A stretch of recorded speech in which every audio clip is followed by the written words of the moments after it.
Bonjour à tous, bienvenue sur 42 TV. Aujourd'hui, nous allons parler tatouage avec à mes côtés Sarah. Bonjour. Bonjour. Alors vous êtes tatoueuse. Tout à fait. Ça fait maintenant bientôt plus de 15 ans. Et on est content d'être là ici parmi vous. Alors comment vous êtes devenue tatoueuse? Et moi ça m'est un peu tombé dessus en rencontrant mon mari qui était déjà tatoueur pour plus de 20 ans. Donc j'ai appris le métier comme ça.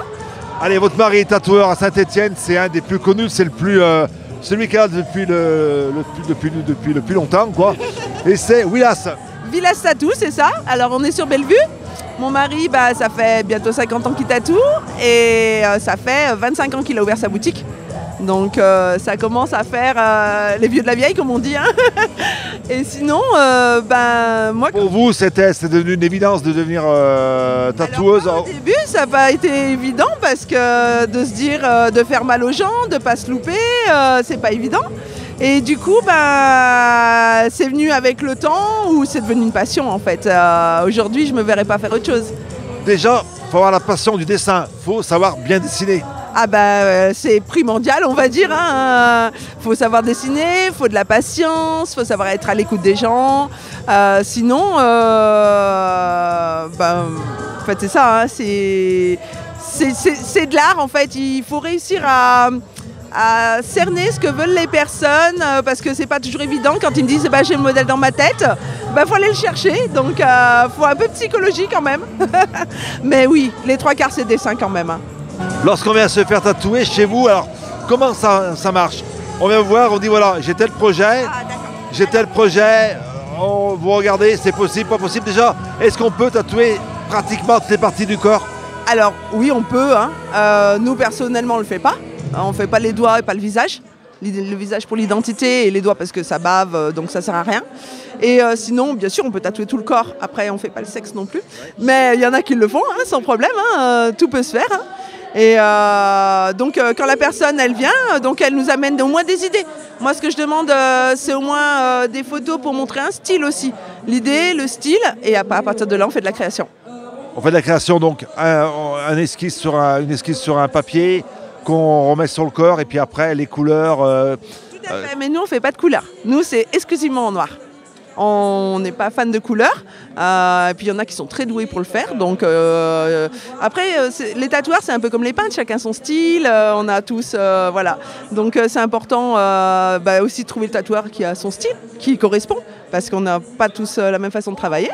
C'est vrai que quand vous avez débuté, et quand votre mari a débuté à 50 ans, c'était pas les mêmes techniques. Maintenant, c'est des produits moins agressifs, moins toxiques. C'est une technique qui a évolué avec l'hygiène qui est différente. C'est les règles d'hygiène qui ont vraiment changé. Tout à fait. Alors moi quand j'ai commencé de tatouer il y a un peu plus de 15 ans maintenant, on soudait nos propres aiguilles, on faisait nos stérilisations. Aujourd'hui j'achète tout stérile, j'ai plus qu'à clipper et c'est prêt. Après les encres, alors avant les encres déjà on a eu des normes en 2011 qui ont été obligatoires dès 2011. Ou normes d'hygiène, qu'on n'avait aucune norme d'hygiène, les formations d'hygiène obligatoires aussi, très important. Et après, donc il y a 2 ans de ça, ils ont supprimé une majorité des encres par rapport aux allergies. C'était pas forcément justifié, ça a été prouvé en fait qu'il n'y a jamais eu de problème, mais c'est par prévention qu'ils ont décidé d'enlever les encres. Ça fait plus de 50 ans que tout le monde se fait tatouer, il n'y a jamais eu de problème. Mais on ne sait jamais. Donc voilà. Donc ils ont tout changé. Les normes, maintenant, je ne pense pas qu'on peut faire mieux que ça. Franchement, quand on va chez des médecins, des mamans, c'est plus propre chez nous. Un tatouage, c'est un acte réfléchi parce que c'est indélébile, on va dire. Alors, réfléchi oui et non. Il y en a qui viennent avec spontanéité en disant « Et si je me faisais tatouer, mais je sais pas quoi, mais j'ai envie ». Voilà. Mais oui, bien sûr, c'est mieux de réfléchir. Parce que c'est pour après faire des recouvrements, c'est dommage. Voilà, donc le tatouage, maintenant, il se montre. Alors, il y a toujours eu des tatouages. Mais ce qui a changé maintenant, c'est qu'on n'a pas peur de montrer. Tout à fait. Aujourd'hui, avant, les gens demandaient beaucoup sur tout ce qui était omoplate, jambes, des parties assez cachées. Et ça c'était avant. Et aujourd'hui, il faut que ça se voit, c'est beaucoup les avant-bras. La majorité en premier, c'est les avant-bras. Ils veulent en profiter et ils veulent le montrer aussi parce que c'est un signe extérieur de beauté, entre guillemets. Hein, Oui, c'est aussi... choix de beauté pour certains. C'est un petit peu comme un bijou que certaines personnes mettent, mais à part que là... Que je porte un bijou pour moi. C'est un tableau bijou en fait. Ça fait 2 en 1. Voilà. Le choix du noir, c'est parce que la couleur vieillit moins bien dans le temps. Un tatouage, ça vieillit bien. Une personne qui a 20 ans, dans 60 ans, est-ce que le tatouage va être aussi bien ou est-ce qu'il va se dégrader? Alors, les gens me disent souvent « Ah oui, mais quand on sera vieux, eh ben, quand on est vieux, on est tous fripés. Et avec ou sans tatouage, ça ne change pas. » Donc, comme je dis, on en a profité toute notre vie. Donc, et on s'en fout du support, qu'il soit fripé ou pas. Le but, c'est d'avoir le tatouage. Voilà. Le tatouage le plus insolite qu'on vous a demandé de faire, c'est quoi? Ou le tatouage qui est plus à la mode? Est-ce qu'il y a une mode dans le tatouage? Admettons, ça va être des visages ou alors ça va être des fleurs. Alors oui, bien sûr, il y a des modes. Moi, quand j'ai commencé le tatouage, on faisait des tribales, des têtes d'indiens, voilà. Aujourd'hui, les tatous, ça n'a rien à voir. Aujourd'hui, c'est tout en finesse. On nous demande... les fleurs, c'est intemporel. La rose était à la mode il y a 20 ans. Aujourd'hui, elle le sera dans 20 ans parce que c'est un classique. Voilà.